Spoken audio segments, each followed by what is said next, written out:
it's really good to be back talking to young students about their hopes and aspirations and dreams for the future and how their national qualification studies are going. So with that, I'm happy to answer all of your questions. Minister, how much will the whole reform process likely cost? Sure. Look, we know that, of course, there's a cost associated. Most of it, in fact, almost all of it, has already been budgeted through previous budgets. There is already a reform process in place. We're using that same budget and just shifting it across. There will likely be some future budgets when we're looking at the VET pathways, so it's vocational pathways. We know that will be a little bit there, but we're gearing up for that right now in next year's budget. Minister, what subjects will students have to take to get into university, and what will those marks look like for those subjects? Anything around university entrance is really up to the universities. They determine which are the subjects that you need to have to get into certain courses and the certain marks, and they may change between years, but that is certainly something that is up to the universities to determine. You previously mentioned that AI could be used to grade assessments and to maybe take burden off of teachers. Is this still on the table? One, what's sort of the time frame for this too, and are there any risks posed with that? Sure. We already use AI to mark our literacy and numeracy corequisite exams. We're extraordinarily advanced in terms of the rest of the world. So many other countries can't even dream of where we are at the moment. Digital exams, AI marking. We are very careful, and this is some of the risks, of course, that it's not as good as humans. So we are very careful that we moderate everything, and we've actually found AI is as good as, if not better than, human marking. So we're very careful. We always take a portion and human mark them as well to make sure. But I've said to NZQA, if you look at the gains we've had in the last couple of years in terms of technology, looking out to 2028, are you confident that we can move to 100% externally marked, internals and externals?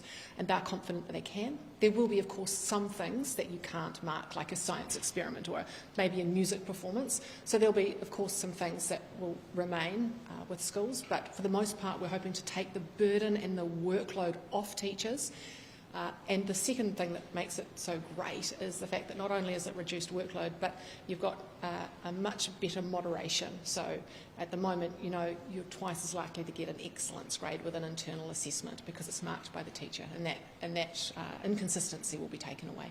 So just on AI, how would a student's English essay, for example, be assessed by AI?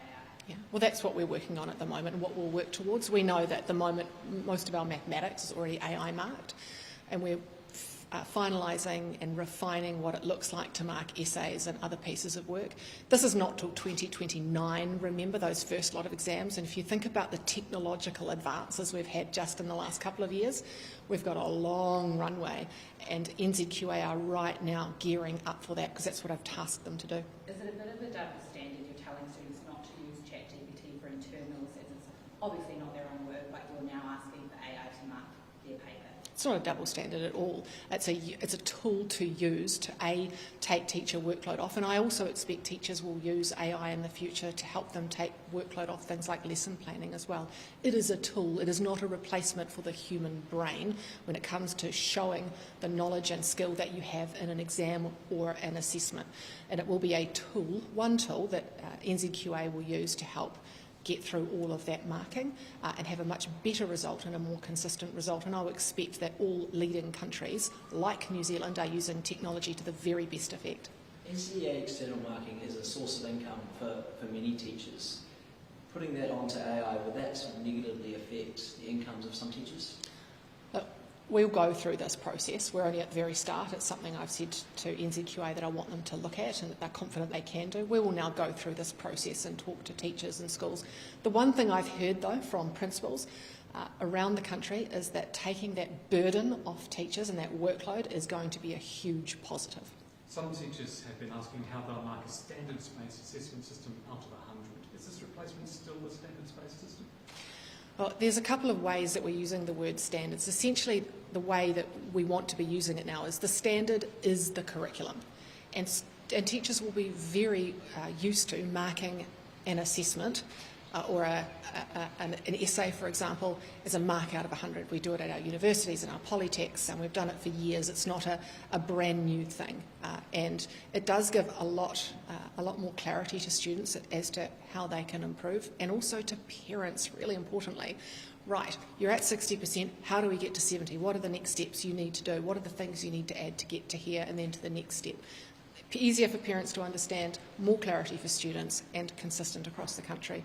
The pay rise that teachers have been offered, I think, is 1% a year for 3 years, but they're also now being asked to get a new curriculum in there, new qualifications. Is the government trying to pick a fight with teachers? Absolutely not. The curriculum and the assessments and the national qualification are business as usual for a high-performing education system.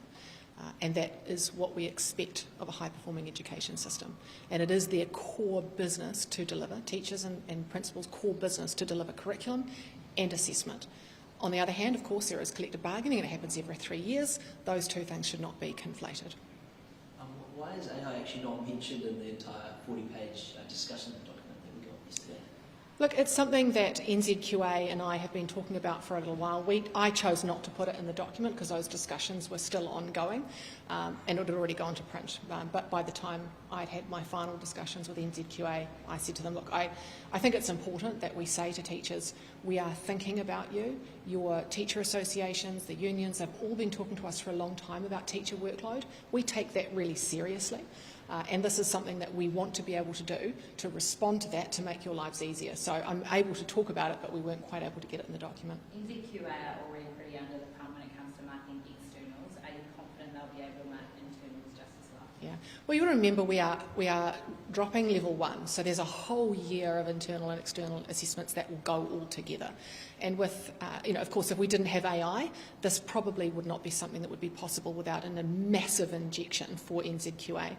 But we do have AI, it is coming, and it is getting better and better every year. We are already world leading in the way that we use it. We are the envy of many countries.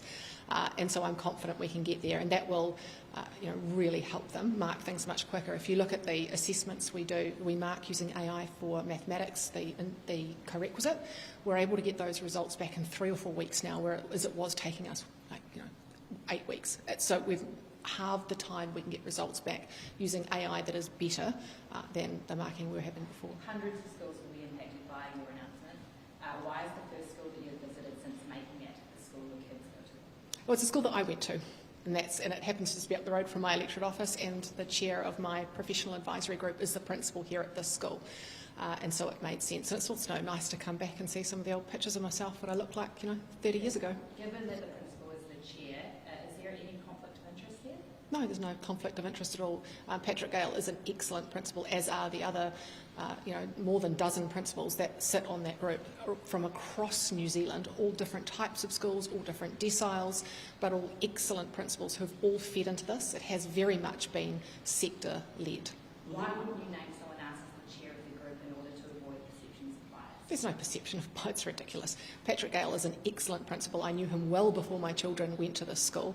It just so happens that they go here. But they are all excellent principals. You chosen to opt out of NCEA level 1 last year, so you knew where the principals stood on the state of the exam system. Do you believe that improved fair analysis as part of the advisory group? Well, if you look at all of the principals on that group, they all have very different opinions and are from very different places in New Zealand and very different communities. They all had different views.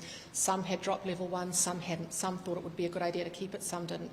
They all had a variety of views. They all had to come to a position where they agreed on what would be the future to really have ambition for our kids, and they came to that position. Patrick Gale's position was to guide those discussions, and in no way was the single voice. So it was important for me to have a range of voices on that group. Just lastly, are you only making visits to schools that you see as being friendly to your ideas? I've been to many schools around New Zealand, and if you'd followed me, you'd see that I'm in schools almost every week, every decile, every persuasion, to talk to them about literacy and numeracy and making sure that they're doing their structured literacy and asking them questions about how the rollout is going and if there's anything we can change and getting good feedback from the ground. I go to rural schools, isolated schools. I mean, I'm everywhere, and I do that on purpose because the only way I get good feedback on are things working on the ground is by talking directly to those principals. And sometimes they tell me things that I have not expected that weren't working on the ground, and we make immediate changes. How far along is that updated intermediate and high school English curriculum? I know it's supposed to come out next term. So the curriculum that goes right up to Year 13 for English and Maths is out. It's been out for consultation for some time. We've had feedback. We're refining it at the moment. It will be gazetted for use next year, but it's been out. It's with teachers. In fact, I was just upstairs talking to the head of science here who's been through it, who's matched it with the Rangitoto curriculum and is really broadly happy with it. So that was good to hear. With the focus shifting towards exams, what do you now expect the mix of internal and external assessments to look like for students under the new curriculum? It'll depend in terms of the mix of internal and externals on the subject area itself. You could imagine performance music, for example, very hard to have a lot of externals, but lending itself more to internal performances, and it's the same with maybe chemistry experiments, for example. So it will very much be determined by the subject, and those are the detail that we'll work out over the next little while. We've spoken to corequisite too. Yes. They're a little bit concerned at the 6 weeks consultation. They think that it doesn't respect them as a treaty partner. What's your response to that? But my response, as it always is with Kurakopa, but I've been rebuilding that relationship. I think it's very, very good. We always deal with Kura in a very different and separate way because of the different relationship we have with them. So they will not go through the normal process of consultation. I will meet with them directly, my officials will meet with them directly, and we'll talk about their aspirations for their kids in a different way. And that's how they expect it to be, and that's how we will continue to do that. Can you just clarify that? What does that mean? It just means that we have a special relationship with them because of the treaty, and we have a separate consultation process that we will run just with them. So will they get longer than 6 weeks? No, they'll get the same period as everybody else, but we just have them in a separate process because of that relationship that they've had for a very long time, and that continues. I guess they're concerned that 6 weeks just isn't enough, in their opinion. How do you feel about that? Look, I think 6 weeks is a reasonable amount of time. We've still got a 3-year rollout to go. I mean, I've got half of people saying to me, why can't you do this more quickly? Why don't you just roll it out next year?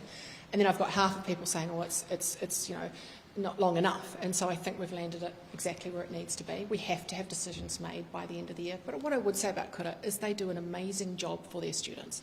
Even with NCEA, they have made the very best of it, and their results are better than the mainstream. They do an excellent job, and I know with whatever this new curriculum looks like, and we will discuss it with them, they will make the best of that because that's what they do. Just last question, Minister. Incarcerated people who currently sit NCEA exams, will you look into ways education can be improved for prisoners under this reform? That's an excellent question, and honestly it's not something that I've considered, but probably will need to.